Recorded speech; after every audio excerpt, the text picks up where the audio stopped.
Hai, aku Nada Dingdong, teman berkisahmu. Di tengah masyarakat Indonesia yang multikultur dengan sejarah yang sangat panjang, telah muncul pantangan pernikahan antara suku Jawa dan suku Sunda. Konon, jika larangan ini dilanggar, maka akan terjadi malapetaka dalam kehidupan rumah tangga dari dua suku tersebut.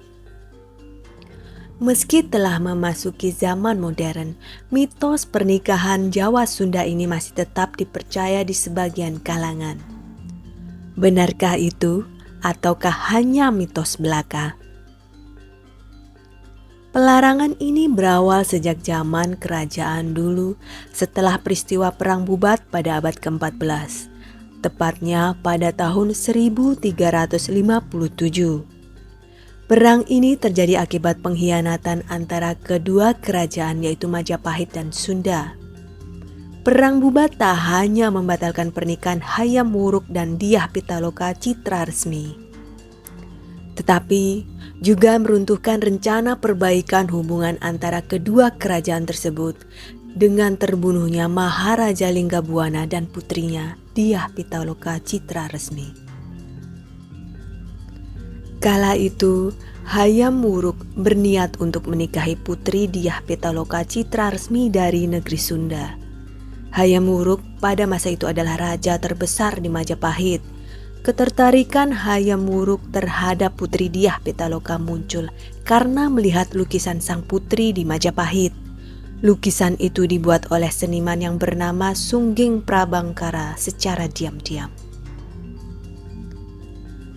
Selain karena jatuh cinta, Hayam Wuruk berniat menikahi Dyah Pitaloka dengan tujuan untuk menyatukan kembali hubungan antara kerajaan Sunda dan Majapahit yang telah lama terputus akibat terjadinya pemberontakan dan perebutan wilayah kekuasaan. Secara silsilah, Raden Wijaya sebagai raja pertama yang mendirikan kerajaan Majapahit adalah keturunan Sunda karena ayahnya adalah seorang raja Sunda yang bernama Rakean Jayadharma. Silsilah ini tertulis dalam pustaka Rajya Rajya Ibumi Nusantara dan Babat Tanah Jawi. Itikat baik dengan dorongan politik, keluarga kerajaan Majapahit pun memberikan restu. Hayam Wuruk kemudian mengirimkan surat kehormatan yang ditunjukkan kepada Linggabuana di kerajaan Sunda yang berisi lamaran untuk meminang putrinya Dyah Pitaloka. Proses pernikahan direncanakan akan dilaksanakan di Majapahit. Niat baik kerajaan Majapahit ini diterima dengan sukacita. Kerajaan Sunda merasa terhormat atas rencana tersebut. Raja pun menyetujui pernikahan Hayam Wuruk dengan putrinya. Namun, pihak Sunda merasa keberatan mengetahui bahwa upacara pernikahan akan diselenggarakan di Majapahit. Karena menurut aturan adat pada masa itu, tidak lazim jika pihak perempuan mendatangi pihak laki-laki. Bisikan-bisikan dari para penasihat kerajaan menduga bahwa ini adalah jebakan diplomatik karena pada masa itu Majapahit sedang menggencarkan perluasan wilayah dan para penasihat beranggapan Majapahit ingin menguasai wilayah kerajaan Sunda. Tetapi Maharaja Linggabuana tidak terpengaruh atas bisikan-bisikan tersebut. Ia memutuskan untuk tetap berangkat ke Majapahit bersama Dyah Pitaloka, permaisuri, keluarga kerajaan, serta beberapa prajurit. Linggabuana merasa garis leluhur dua kerajaan lebih kuat dan harus dibangun kembali dan membuang jauh dugaan negatif akan Majapahit. Setibanya di Majapahit, rombongan kerajaan Sunda ini diterima dan ditempatkan di Pasanggerahan Bubat. Tempat inilah yang akan menjadi akhir dari perjalanan mereka. Salah paham dan pengkhianatan menjadi pencetus Perang Bubat. Kala itu, Mahapatih Kerajaan Majapahit yaitu Gajah Mada berniat untuk menguasai kerajaan Sunda. Sumpah Palapa yang pernah diucapkan Mahapatih bertujuan untuk menyatukan wilayah Nusantara di bawah naungan Majapahit, menjadi ambisi dan motivasi besar bagi Gajah Mada untuk menaklukkan Sunda. Karena dari berbagai kerajaan yang telah berada dalam kekuasaan Majapahit, hanya kerajaan Sundalah yang masih belum dapat ditaklukkan. Padahal, kedua kerajaan tersebut berjarak tidak begitu jauh dan berada dalam satu pulau, Pulau Jawa. Perjalanan rombongan kerajaan Sunda ke Majapahit dianggap Gajah Mada sebagai bentuk penyerahan diri kerajaan Sunda di bawah kekuasaan kerajaan Majapahit.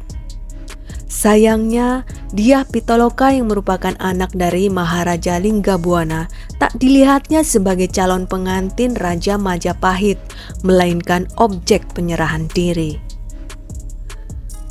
Gajah Mada mendesak Hayam Wuruk sebagai Raja Majapahit untuk mendukungnya dan mengambil kesempatan untuk menunjukkan kepada kerajaan Sunda atas superioritas Majapahit. Atas desakan Gajah Mada sebagai Mahapatih yang diandalkan pada saat itu, keyakinan Hayam Wuruk mulai goyah. Ia bimbang. Desas-desus ini didengar oleh utusan Raja Linggabuana. Tentu saja mereka tidak terima kedatangan mereka dianggap sebagai ketundukan kerajaan Sunda pada Majapahit. Bukan niat baik pernikahan politik antar dua kerajaan. Hayam Wuruk yang bimbang membutuhkan waktu untuk mengambil keputusan. Kerasnya Gajah Mada memutuskan untuk mengerahkan pasukannya ke lapangan Bubat tanpa sepengetahuan Hayam Wuruk. Keesokan harinya, lapangan Bubat di mana tempat para rombongan Raja Sunda singgah dikepung oleh para prajurit Majapahit. Peristiwa tragis tak dapat dihindari oleh rombongan kerajaan Sunda. Merasa dihianati karena melakukan pengepungan lapangan Bubat dengan kekuatan pasukan yang besar, tentu saja kerajaan Sunda yang datang dengan rombongan seadanya, segelintir prajurit dengan perlengkapan perang yang minim, dan keluarga kerajaan jelas kalah. Perang pun pecah. Demi kehormatan kerajaan Sunda, sang raja dan prajurit sekuat tenaga melawan pasukan Majapahit. Raja pun akhirnya gugur beserta pasukannya dalam perang yang tidak seimbang itu. Menyaksikan ayahnya terbunuh dalam pertempuran itu, Dyah Pitaloka segera melepas tusuk konde yang ia kenakan dan menikam jantungnya sendiri. Ia memilih belah pati atau bunuh diri demi kehormatan bangsanya daripada harus bertekuk lutut kepada Majapahit. Aksi Dyah Pitaloka ini diikuti para perempuan kerajaan lainnya yang turut serta dalam rombongan tersebut. Tidak ada satupun anggota rombongan Sunda yang tersisa. Semua akhirnya tewas karena gugur dalam perang dan belah pati. Hubungan kedua kerajaan ini menjadi rusak karena peristiwa ini. Dampak perang ini tentu sangat besar karena meruntuhkan ikatan persaudaraan yang hendak terjalin kembali antara Majapahit dan kerajaan Sunda. Terjadinya perang Bubat tersebut, muncul aturan pelarangan istri tiluaran yang secara harfiah berarti larangan istri dari luar. Larangan untuk menikahi istri dari luar kerabat kerajaan Sunda, terutama bagi keluarga kerajaan. Aturan ini kemudian diinterpretasikan sebagai larangan untuk menikahi orang Jawa, khususnya dari Majapahit.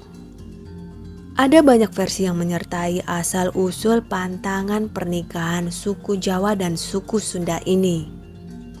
Bagaimana dengan kamu? Apakah kamu percaya dengan mitos ini? Nantikan cerita-cerita seru lainnya bersama Nada Dingdong, teman berkisahmu.